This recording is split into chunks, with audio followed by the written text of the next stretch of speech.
Assalamualaikum warahmatullahi wabarakatuh. Kisah terompah Syekh Abdul Qadir Al-Jailani yang menolong orang dari perampok.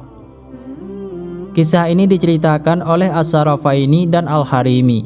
Pada suatu hari, Syekh Abdul Qadir Al-Jailani sedang mengambil air wudhu dengan menggunakan terompah, alas kaki yang terbuat dari kayu. Setelah itu, ia langsung sholat 2 rakaat dan melepas terompahnya masih basah terkena air wudhu.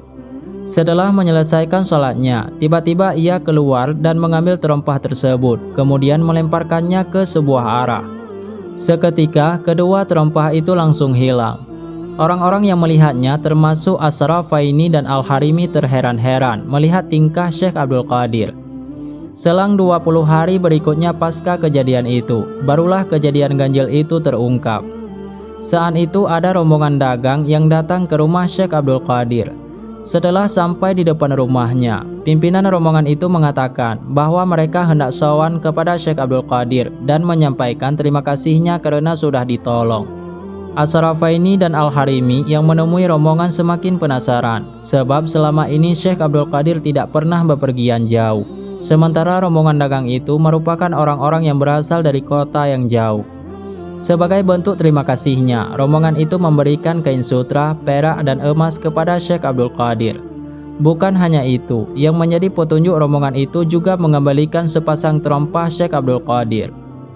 Saat kedua terompah itu diberikan, As-Sarafaini dan Al-Harimi pun bertanya, dari mana mereka memperoleh terompah Syekh Abdul Qadir itu. Ketika mendapatkan pertanyaan dari As-Sarafaini dan Al-Harimi, ketua rombongan tersebut langsung bercerita bahwa 20 hari yang lalu mereka telah melakukan perjalanan untuk pergi berdagang. Di tengah perjalanan, mereka tiba-tiba dihadang oleh sekawanan perampok. Para perampok ini menjarah seluruh barang dagangan mereka. Setelah berhasil menjarah seluruh barang dagangan mereka, para perampok itu segera berkumpul di sebuah lembah untuk membagi hasil jarahannya. Dalam kondisi yang dipenuhi kesialan itu, salah seorang anggota pedagang mengatakan, andai Syekh Abdul Qadir ada di sini, niscaya kami akan bernazar untuk memberikan sebagian harta jika kami selamat. Saat itulah baru saja menyebut nama Syekh Abdul Qadir, mereka langsung mendengar teriakan keras dari para perampok yang sedang membagi hasil rampasannya di sebuah lembah. Mereka pun segera menuju ke arah suara teriakan. Para perampok itu nampak ketakutan dan kesakitan.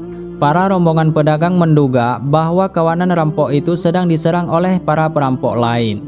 Namun ternyata di lembah tersebut tidak ada orang lain kecuali kawanan perampok yang telah menjarah harta mereka. Semua gerombolan perampok itu mati kecuali satu yang menjadi pemimpinnya. Maka dengan diliputi ketakutan, pimpinan perampok yang masih hidup memanggil rombongan dagang yang tidak jauh dari lembah. Kemarilah, ambil ini seluruh harta kalian lagi. Teman-temanku sudah mati semua oleh 2 terompah basah ini. Sungguh ini merupakan peristiwa aneh. Setelah berkata demikian, pemimpin perampok itu segera lari meninggalkan teman-temannya yang sudah mati dan seluruh harta jarahan mereka, serta kedua terompah basah itu. Wallahu a'lam bishawab.